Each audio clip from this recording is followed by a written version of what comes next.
The Last Straw by Frederick Thury. Hashmakaka, the old camel, was asleep in the desert night.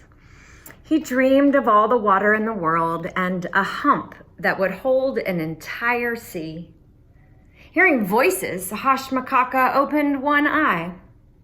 Hashmakaka, Hashmakaka. Reluctantly, Hashmakaka opened the other eye. You have been chosen, the voices whispered. The sand seemed to shift again. You will carry gifts to the baby king. Who are you? Hashmakaka wanted to know, for he was an old camel and felt he had earned his sleep. You will carry frankincense, myrrh, and gold. The wise men have chosen you. Hashmakaka got up very slowly. Why me? If these men are so wise, don't they know about my joints, my gout, my sciatica? What did you say I am to carry? How much will it weigh? Besides, I have other commitments. There's a water drinking competition in Rangal. Then I really must go to the cud chewing convention in Beamish.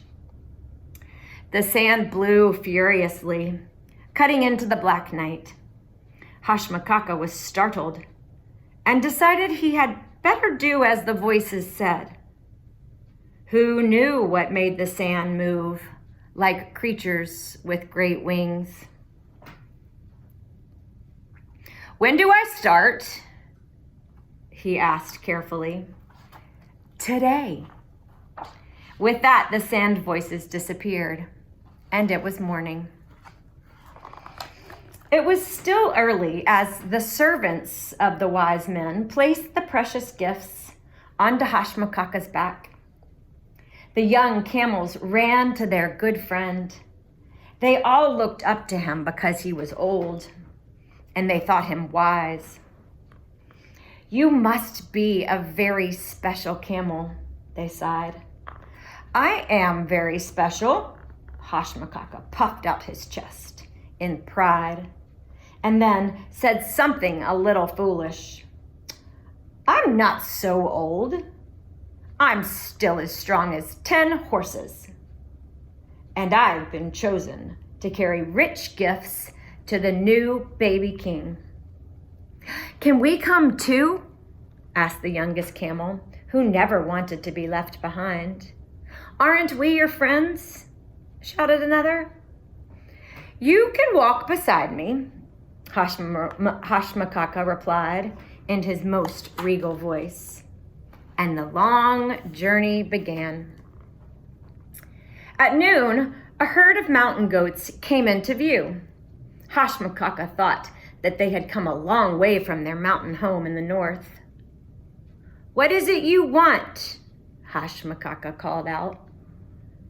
We have heard tell of the new king who is to be born. Please take our humble gift with you. It's milk for the baby king. You want me to carry milk? Hashmakaka sputtered in shock. I am not a milk-bearing camel. I am not ordinary like you. The young camels chorused. No, he is not ordinary. They looked up to him with their big brown eyes. He's strong. Why, he's as strong as 10 horses. Hashmakaka muttered to himself, oh, my joints, my sciatica, my gout. Aloud, he said grandly, give me your gift. At 1 o'clock, he was stopped by a family of millers. Look, said the youngest camel, they're carrying bags of ground corn. Do you suppose they're for the new king? Well, they will have to carry it themselves, Hashmakaka replied.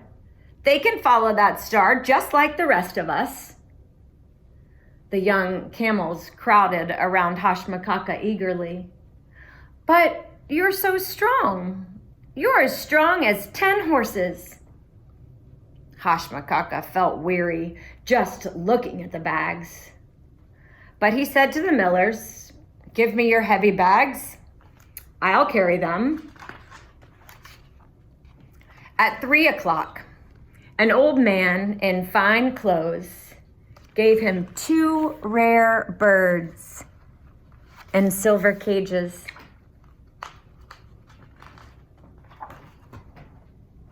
At 2 o'clock the next day, young ladies gave Hashmakaka some fine silks.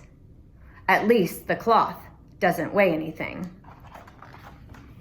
At 4 o'clock, some merchants gave him pillars of oak. They came all the way from Lebanon. At 5 o'clock, a group of bakers gave him their first sweetmeats and pastries. At 6 o'clock, the sun finally went down and the crowds melted into the coming night. Hashmakaka gratefully sank into the sand. In the kind darkness, he didn't have to pretend he was as strong as 10 horses. Hashmakaka became aware that it didn't seem as dark as usual. He looked up and saw the splendor of the skies and the special brightness of the star he had been following. He fell asleep, wondering about the sand voices and the wings he had thought he could almost see. But as the sun rose over the desert hills, it was hard to remember the wonder of that star. For the new day brought new pains and new burdens for Hashmakaka. "I don't think I will make it. I can't carry any more. My legs are getting weaker, my gout, my sciatica, my joints. I am too loaded down." Well, word of the caravan had spread like sand before a desert wind. People lined the route, holding up their gifts for Hashmakaka to take to the baby king. There were jars full of honey and baskets of money. There were jewels and beads and large rolls of leather. And last but not least, there were 20 gallons of wine. Hashmakaka moaned to himself, "This will bring me to ruin, this fruit of the vine." But then the youngest camel cried out, "Look, there! It's Bethlehem! You've made it, Hashmakaka! You are as strong as 10 horses." Hashmakaka knew he could just do it if he did not stop until he arrived at the spot beneath the star. He could. He knew he could. But just then, out of the growing darkness, a small voice said, "I have a gift for the baby." Hashmakaka looked down on a tiny child. "Please, child, no more gifts. It has no weight. It's long and light. It's for the king who is born this night. It's little," the child added. "Too little is too much," Hashmakaka said. "Didn't I hear them say you were as strong as 10 horses?" asked the child. "Well, yes, I am, sort of. But my joints, my gout." Hashmakaka looked into the child's eyes, and his heart melted. "Yes, child. Give it to me, this smaller than small gift. What harm can it do?" It's for his bed. It's all I have." "No problem at all," said Hashmakaka bravely, if foolishly. At this time, Hashmakaka had kept walking because he knew if he stopped, he could not start again. Now he could see that the star shone down on a lowly stable. Child, do it now. Place your straw upon my back as I approach the new king. Hashmakaka entered the stable. My knees are loosening. My legs, they wobble. My back is breaking. Will this last straw cause me to fall? And with that, Hashmakaka fell to his knees. Oh my, he thought. This is no way for a camel to behave. They will say that Hashmakaka, the weak camel, Hashmakaka, the proud camel, should not have traveled this far. The wise men noticed Hashmakaka. Quickly, they too knelt. They're mocking me now, falling on their knees, heads bent over like gnarled old trees. Then, from the humble manger, a tiny hand reached out and touched Hashmakaka. His pain seemed to disappear. He could no longer feel his burden. Hashmakaka whispered to the baby, Hosanna from Hashmakaka.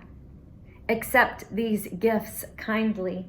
They come from far and wide, brought by a beast who once acted blindly.